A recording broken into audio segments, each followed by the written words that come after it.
Good morning, Roger. I trust that you are well. I'm still going to give you a phone call. I just realized that I'm going to be on the road and it's going to be difficult for me to explain to you whilst I'm talking to you as to which annexure I'm referring to. So hence I thought it would be a good idea for me just to make a quick video and show you on the screen what I am referring to. I want to start off with by just having a quick look at the existing status quo of the Investec US Digital Plus that we are invested in. As you know, it rolled on the 25th of January 2016. The issuer is Investec Bank Limited. We took credit risk on Standard Chartered. The maturity date is basically next week.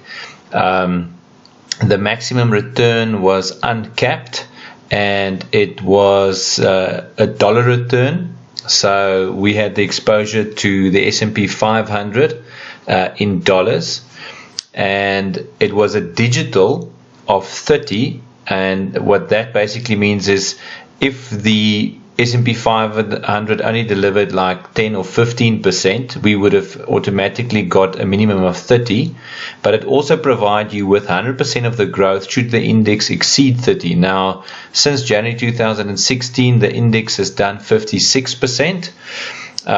But since we did take the currency risk because the investment was linked, was 100%, the upside was 100% in dollars.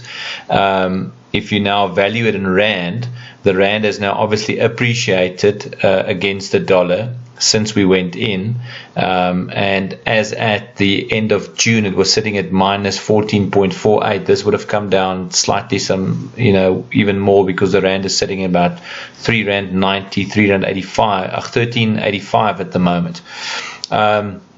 So this is the status quo as at present. If we have a look at the returns, which I basically sent to you yesterday, you will note that this is the return that we've received over the last 3.5 years, which is about 9.15% per annum. If we have a look, just to refresh your memory, this is the one that we initially put in, the 2 million. And if I value it now over a 7-year period, in other words, the first 2 million that became 4 million, and the 4 million that's now became 5.44 million over 7 years, we've done about 15.36 per annum, net of taxes, net of fees, which is absolutely phenomenal if you take into account what asset classes has yielded over the last 5 years or so. If we have a look at the new investment, you will note, and I will run through it now, that the maximum that you can make is 44% in rands over the next 3.5 years. So what I've done here is just to calculate what does that equate to a compound interest, or IRR. So if we put in 1,000 rand and you can maximum get 1,440 over 3.6 years, it means that the maximum that we can get from this investment is 10.93% per annum. Just keep in mind that inflation is roughly about 4.7 at the moment.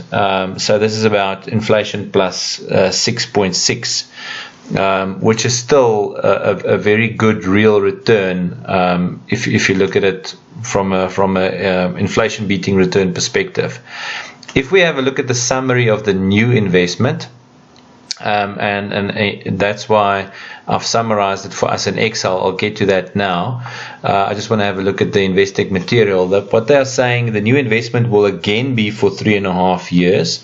The maximum that you can get is 44% in rand, and you have 100% downside protection in rands, provided that the index level does not end, and it's very important that does not end down more than 40% from current levels. A minimum investment is 100, and you've got daily liquidity still, like we've had on the previous ones. If you want to sell out early, there's a 1.25% brokerage attached to that. The issuer remains Investec, and the credit risk remains with Standard Chartered. This is the only Standard Chartered credit risk that we have. Hence, I was comfortable that we roll the investment, as it's not Investec, First Rand, or ABSA credit risk like we have in Asia Pacific and in Britannic. Yeah, so let's just have a look at the summary that I prepared for you. I did the very first one that we went into in July 2012, and then we had the rollover, and now this is basically the new one. And I don't know, okay. So the first one we had 100% downside protection in Rand. The second one we had 30% downside protection in dollars, and with a new one we have 40% downside protection in Rand again. The credit risk, like I said, remains Standard Chartered. This one is not a geared instrument. It is as a digital return, like Britannic has just had. And this one is a digital of 44. So what that basically means, should the S&P 500 be flat or level from current levels, we will minimum get a 44% return. Should the S&P 500 deliver more than 44% in rands, we will receive 1-to-1 on the upside. In other words, uncapped. So if it's 50, 60, 70, we will receive the higher percentage. The index that the investment is linked to remains the S&P 500. That was consistent on all three of them. And this one now works exactly the same again as the first one when it comes to, what happens on day one. On day one, this investment will pay out in Rand, and, it will be kept in Rands. The previous one that we were in, they converted the rands to dollars. Hence, we took currency risk on the capital amount that we invested as well. Potential upside linked to the growth on the S&P 500 in dollars. Sorry, that must change to rands. Okay, and the term is 3.5 years. At maturity, you will receive your initial capital in rands plus the potential growth in rands, provided that the S&P 500 does not end down more than 40%. You will note over the previous 3.5 years, it said that we had full capital protection as long as the S&P 500 did not fall more than 30% during the investment term. This one is not more than 40% at the end of the term. In other words, it can fall 40 in the next year or so, as long as it doesn't end more than 40 down in 3.5 years' time. Then 100% of your capital is basically protected. If we have a look at the other slides that I've emailed to you, you will note that the S&P 500, 61% of the revenue of these companies are from within the US. Okay, in other words, 40% of their revenue is generated outside the US. So what is important for me is not where a company is listed, but where it generates its revenue from. So you can see that even though it's listed predominantly in the States, 40% of the revenue comes from across the globe. So that gives me comfort. If we have a look at it from a price perspective, you will note that we went in here in 2012. So the S&P 500 has gone up quite well over the last 7 years. But what is always important to look at is what has happened to the earnings.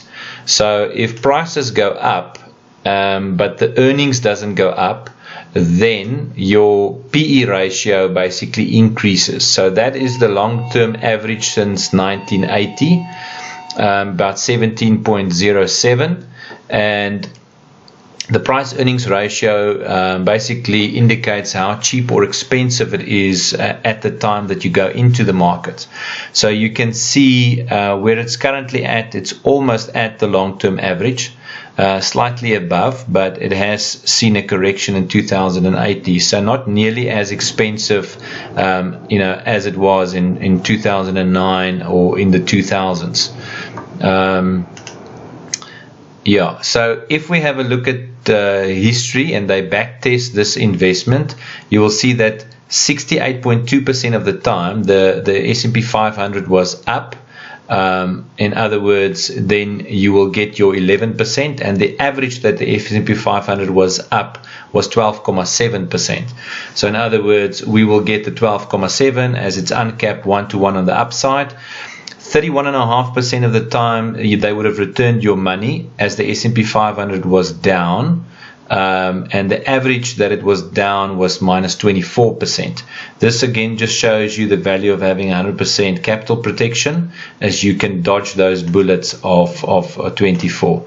And only 0.3% of the time would the index have fallen more than 40%, where you could experience a loss. I